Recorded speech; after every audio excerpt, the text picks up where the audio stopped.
तो James Gunn की दी suicide squad movie release हो चुकी है और इस मूवी में मुझे सबसे ज़्यादा पीस मेकर का कैरेक्टर पसंद आया, क्योंकि जॉन सीना ने जैसे इस कैरेक्टर को लाइव एक्शन में पोर्ट्रे किया है उसे देखना काफ़ी ही ज़्यादा लाजवाब था। In fact Warner brothers and James Gunn already peace maker के सीज़न 1 की शूटिंग कंप्लीट कर चुके हैं, जो अगले साल HBO मैक्स पर जनवरी में रिलीज़ होगी। इस सीरीज़ को लिखने और डायरेक्ट करने का काम जेम्स गन ने किया है। क्लियरली जॉन सीना को पीस मेकर के रोल करने में काफ़ी मज़ा आता है, क्योंकि वे जब भी हमें द सुसाइड स्क्वाड के प्रमोशन के लिए दिखे हैं वे हमेशा अपने पीस मेकर के कॉस्ट्यूम में होते हैं।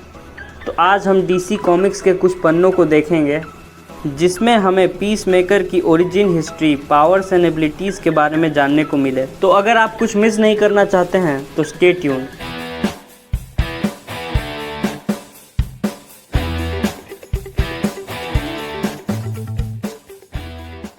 तो पीस मेकर हमें सबसे पहली बार द फाइटिंग 5 इशू नंबर 40 में देखने को मिला था, जो नवंबर 1966 में रिलीज हुई थी। इसके क्रिएटर जो गिल एंड पेपो एड थे। लेकिन क्या आप जानते हैं कि पीस मेकर एक ओरिजिनली DC कैरेक्टर नहीं है, वो ओरिजिनली शेल्टन कॉमिक्स से बिलोंग करता है। हमें पीस मेकर DC कॉमिक्स में सबसे पहली बार at last anti monitor crisis on infinite earth issue number 6 में देखने को मिला था, जो 1985 में रिलीज़ हुई थी।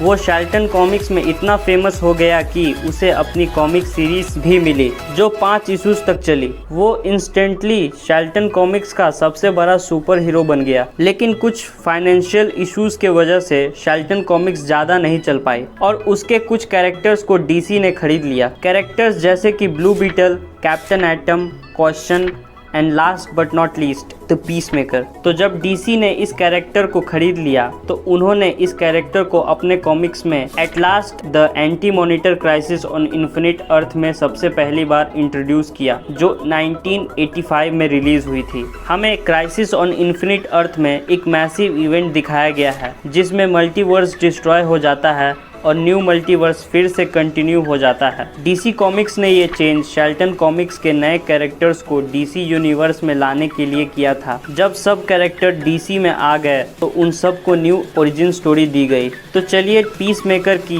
कॉमिक बुक ओरिजिन के बारे में जानते हैं। तो चलिए शुरू करते हैं पीस मेकर की ओरिजिनल ओरिजिन शेल्टन कॉमिक्स से। तो पीस मेकर का असली नाम क्रिस्टोफर स्मिथ है। वो अपने माँ बाप का इकलौता बच्चा था। उसके पिता एक आर्मी ऑफिसर थे और उसकी माँ एक रिसर्च साइंटिस्ट थी, इसलिए उसके पास फाइटर पायलट स्किल के साथ साथ उसका इंटरेस्ट साइंस में भी था। जब वो बड़ा हो जाता है तो वो एक पैसिफिस्ट डिप्लोमेट बनता है। फाइटिंग 5 इशू 40 में हम देखते हैं कि क्रिस बॉर्क नाम के एक टेररिस्ट को रोकना चाहता है जो दूसरे देश को हथियार सप्लाई करता है, क्योंकि वो साउथ अमेरिका में वॉर करवाना चाहता है। क्रिस और बॉर्क एक डिनर पार्टी में मिलते हैं। उन दोनों के बीच एक पोलाइट कॉन्वर्सेशन होती है। उसके बाद क्रिस रियलाइज करता है कि बॉर्क डिप्लोमेसी से नहीं रुकेगा। क्रिस अपने सेक्रेटरी को कॉल करता है और उसे बताता है कि बॉर्क कुछ भी कर सकता है अपने मिशन को पूरा करने के लिए। तभी फ़ोन पर बात करते समय उसे अपने सामने एक लोहे का दरवाज़ा दिखता है। उस दरवाजे के पीछे वो बहुत सारे खतरनाक हथियारों को देखता है। वो हथियार उसी के बनाए हुए थे,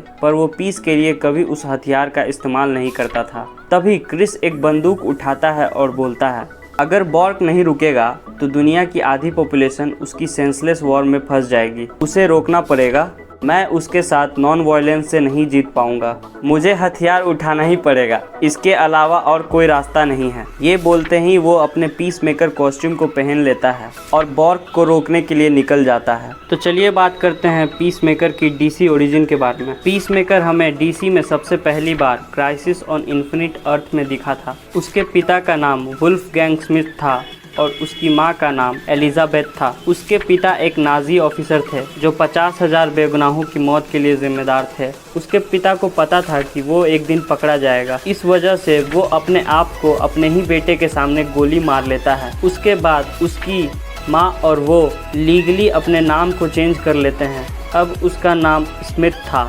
जब स्मिथ 18 साल का हो जाता है तो वो मिलिट्री में भर्ती हो जाता है। स्मिथ जल्दी ही एक मिलिट्री का बेस्ट सोल्जर बन जाता है, लेकिन स्मिथ मेंटली डिस्टर्ब्ड रहता है, जिसके कारण एक स्काउटिंग मिशन के दौरान वो एक गांव को मौत के घाट उतार देता है। ऑब्वियसली इस कांड को करने के बाद उसे कोर्ट मार्शल कर दिया जाता है और उसे उम्र कैद की सजा हो जाती है और वो जेल चला जाता है। जब वो जेल में था तो उसे एक ऑफर दिया गया था प्रोजेक्ट पीस मेकर को ज्वाइन करने के लिए। प्रोजेक्ट पीस मेकर एक top secret high tech independent anti terrorist squad है। ऑफ कोर्स वो उस प्रोजेक्ट को ज्वाइन कर लेता है, पर कुछ महीनों के बाद वो प्रोजेक्ट बंद हो जाता है। इसके बाद क्रिस उस बेस से बिना पकड़ाए बाहर निकल जाता है। इसके बाद वो अपना नाम पीस मेकर रख लेता है और दुनिया में शांति बनाने के लिए लड़ने लगता है, बिल्कुल एक विजिलेंटी की तरह। इसके बाद क्रिस वक्त के साथ साथ और भी ज्यादा वायलेंट होता जाता है और उसे अपने मरे हुए पिता की आवाजें सुनाई देने लगती हैं और उसे लगता था कि जो भी लोग आतंकवाद के कारण मर रहे हैं उनकी आत्मा उसके हेलमेट में रहती है और वो उन सब से बातें करता है। बेसिकली क्रिस्टोफर शांति के लिए इतना डेडिकेटेड है कि वो किसी इनोसेंट की भी जान ले सकता है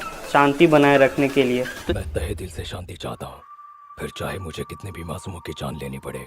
तो चलिए पीस मेकर की पावर्स एंड एबिलिटीज के बारे में जानते हैं। पीस मेकर के पास कोई सुपर पावर्स तो नहीं, लेकिन ये character hand to hand combat में बहुत माहिर है, plus military weapons and vehicles को चलाने में भी पीस मेकर एक्सपर्ट है। पीस मेकर के पास एक बॉडी आर्मर है जिसमें इंटीग्रेटेड जेटपैक है जो इसे उड़ने में मदद करता है। पीस मेकर में सबसे खास इसका हेलमेट है। पीस मेकर का ये हेलमेट एक ऐसा सोनिक बस छोड़ सकता है कि जो इसके अपोनेंट को बहरा कर सकता है। पीस मेकर को मेंटल इलनेस है जिसके कारण उसे अपने पिता की आत्मा बार बार दिखाई देती है। प्लस पीस मेकर को लगता है कि आज तक जितने भी लोगों को उसने मारा है वो उसकी हेलमेट में कैद हैं। तो गाइज ये थी पीस मेकर की origin history, powers and abilities. अगर आप ऐसे ही वीडियोस हमेशा देखना चाहते हैं तो मेरे चैनल को सब्सक्राइब करें, मेरे वीडियो को लाइक करें और अपने दोस्तों के साथ शेयर करें। Thank you for watching.